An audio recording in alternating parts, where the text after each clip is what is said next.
team, Katie here from Equestrian Movement, and today we are going to talk about what is the best method of working with your horse. So this is one of the most common questions that we get, is what is the best method of how to work with my horse? Because there's so many out there, right? There's so many different methods for you to choose from. And so our answer is, why don't you choose them all? So that's a bit extensive. We don't really say why don't you choose them all, but it is how we work, is that I have basically tried everything available to us, and as you know, new trainers come through and they might have a little handy tool here and there that's new. Mostly a lot of training theory and behavioral theory is somewhat covered, except for how we're now starting to see that the horses have an emotional response, and their behaviors are an expression of that internal environment of hormones and neurotransmitters. So I think that that's going to change a little bit of some of the tools that we have to play with. Hopefully we find some new ones to work with, but mostly we have quite a repertoire of tools to work with. And what we're seeing when people are putting forward a method that is their method, it's how you're going to take your horse from basic intro training through to higher level, more competitive, harder training with your horse. So there's multiple factors involved with this, which is why we have our holistic horse handling program, is that it's not a one size fits all. It's not like you can do this method and every horse is going to respond positively to it. There's going to need to be some adaptation, not only with the horse, but also with you as the handler. What one person is comfortable with doing is going to be very different to what another person is comfortable with doing.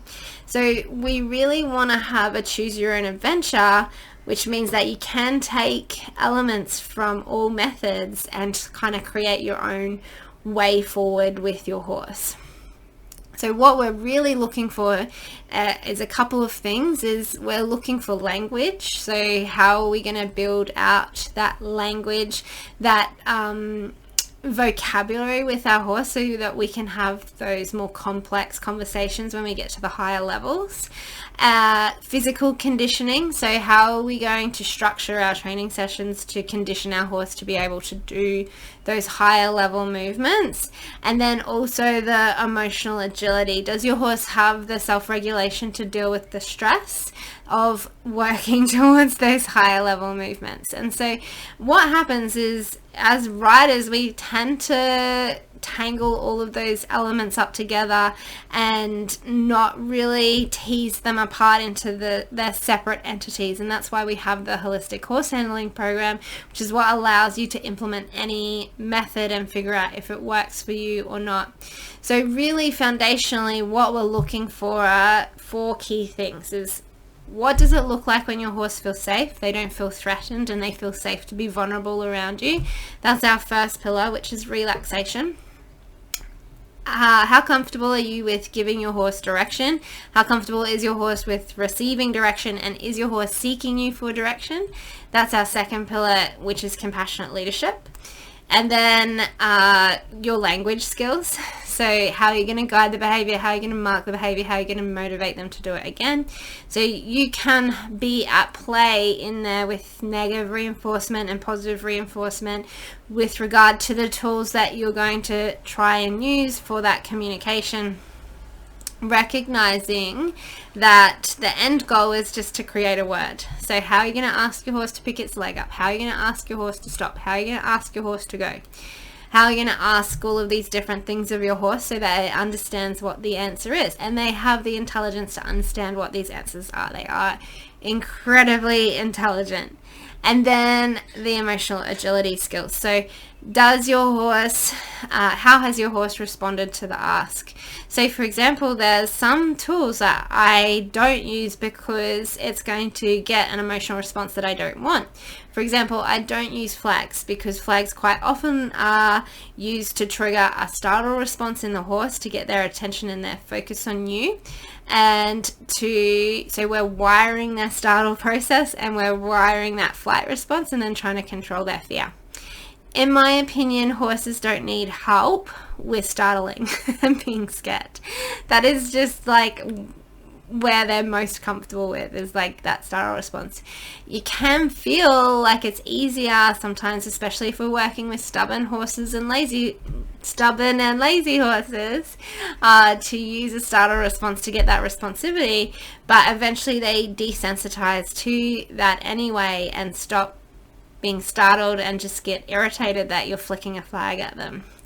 So when we're talking about how we're going to guide them into the behavior, all we're doing is trying to figure out how we're going to show them that what the answer is, and how we're going to show them what the answer is in a way that feels good to them. Like when they figure out what the answer is, they feel good.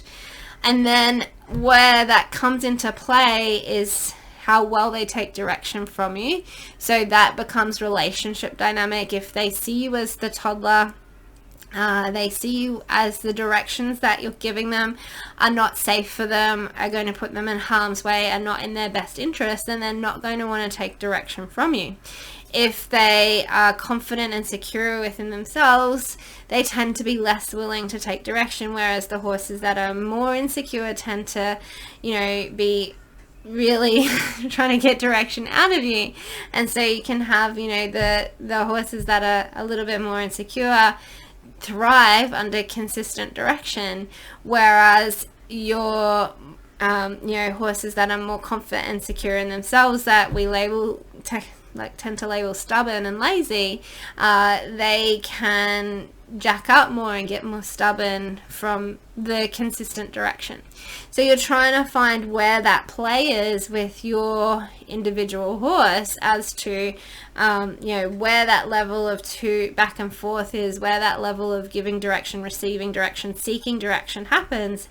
That's the relationship play out. And so that's quite often where we get told to push them through it, make them do it, create submission, is because you've asked them to do something and they're not doing it, they're jacking up. And so we say, that horse is naughty, you need to show it who's boss, you need to make it do it, or you're creating a dangerous horse. But if you've watched any number one of our videos, you will know that there's plenty of reasons for our horse to say no, and that if we can give them the option to say no and figure out how to work with them, then we actually get more willingness, because we have a horse that's consenting and engaged and learning, instead of a horse that is just doing what you ask them to do, even though that internal state is saying, this isn't what I want to be doing, I don't feel safe, I don't understand what the answer is, I can't do this, my body hurts. And so we want that back and forth communication so that we are both on the same team. So when we're looking at what method to pick, you want to pick one that sits well with you. It's not just about asking your horse to do something and them doing it. If you listen to our training about congruence, we can have that internal state of not agreeing and not saying yes, and create submission by making the horse do it physically, even though mentally they don't want to be there.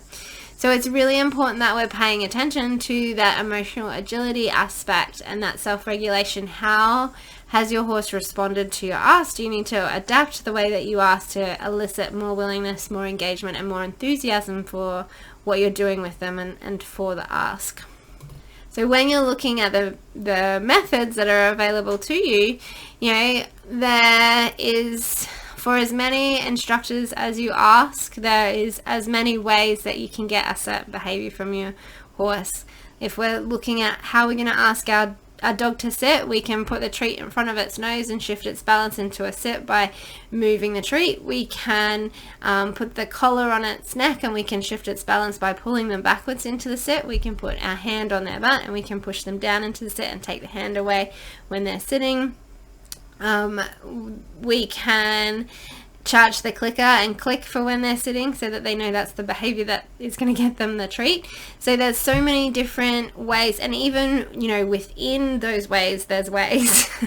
And so what you want to do is you want to learn as much as you can. You want to absorb this information but you want to take what works for you and your horse. And if your horse is responding to the ask by escalating in dangerous behaviors, then that is not the way you should be asking your horse. So if you're ready to include congruence and connection in your method as training, check out the link in the comments section and jump on our free connection training. Until next time, happy trails.